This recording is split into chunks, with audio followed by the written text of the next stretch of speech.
श्री शिवाय नमस्तुभ्यम। हम सबको पता है कि 25 मई को मासिक शिवरात्रि का बहुत ही प्यारा सा दिन है। मासिक शिवरात्रि मतलब भोले शंकर और माता सती के मिलन का दिन है। तो काफ़ी लोग के सवाल थे, भैया इस दिन हमें 2 लोटा जल चढ़ाना होता है, लेकिन वो तरीका क्या है कि हम वो 2 लोटा जल कनेर के पुष्प के साथ कैसे चढ़ाएंगे, अपनी बातों को महादेव को हम कैसे कहेंगे। इसी की बात इस पूरी वीडियो में हम लोग करने वाले हैं। बहुत ही ध्यान से सुनिएगा, जिससे आपको यह उपाय बहुत ही अच्छे तरीके से समझ में आ पाए, है ना। देखो यहाँ पर क्या दिखाई दे रहा है आपको, कनेर का फूल, बहुत ज़्यादा नहीं, मात्र 1 कनेर का फूल लेना। कनेर का फूल पता है आपको 3 प्रकार में आते हैं।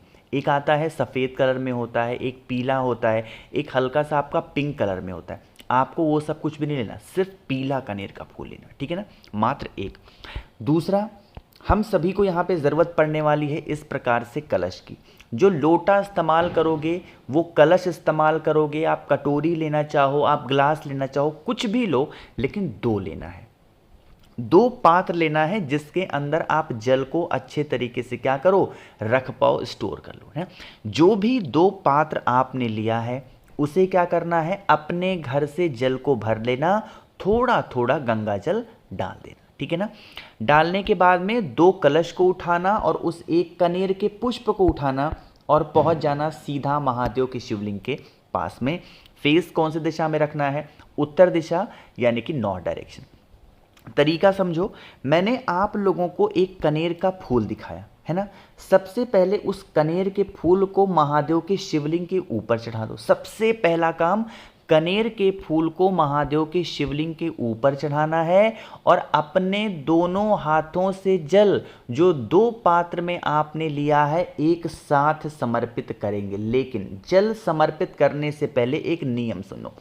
जब आप यह कनेर का फूल महादेव के शिवलिंग के ऊपर समर्पित कर रहे होगे तो आपको महादेव से यही विनती करनी है, हे शिव शंभु भोलेनाथ, हम यह कनेर का पुष्प अपने जीवन के कष्टों को, अपने जीवन के जहर रूपी फूल को आपको समर्पित कर रहे हैं। आप इसे स्वीकार करके हमारे घर में, हमारे जीवन में सुख शांति एवं समृद्धि का वास लेकर के आएं। कुछ ऐसे आपको प्रार्थना करनी है और प्रार्थना करने के बाद फिर आपको जो जल चढ़ाना है वो कुंदकेश्वर महादेव के नाम से जल चढ़ाना है। जल चढ़ाने की भी एक विधि है, यहाँ पे समझा दे रहा हूँ, ध्यान से सुनो। जैसे ये मान लो महादेव का शिवलिंग है, ठीक, आप ऐसे जल चढ़ा रहे हो, ऐसे करके ध्यान रखिएगा, जो जल चढ़ाओगे ऐसा नहीं हो कि इसकी धार अलग गिरे, इसकी धार अलग गिरे, ये तरीका बिल्कुल नहीं है। जब दोनों हाथों से जल चढ़ाओगे तो जल की धार एक हो जानी चाहिए, उसके बाद गिरना चाहिए महादेव के शिवलिंग के ऊपर। ये एक तरीका है। और अगर इस प्रकार से आप समर्पित करते हैं तो आपके घर परिवार के जो कष्ट होंगे वो दूर होंगे। मैंने कोशिश की आप सभी को अच्छा बताने की। वीडियो पसंद आई हो तो लाइक करिएगा, कुछ पूछना है नीचे कमेंट सेक्शन में पूछें। और मेरे जितने भी भाई बहन आवाज़ आज मेरी पहली बार सुन रहे हैं, चैनल को ज़रूर सब्सक्राइब करेंगे। श्री शिवाय नमस्तुभ्यम।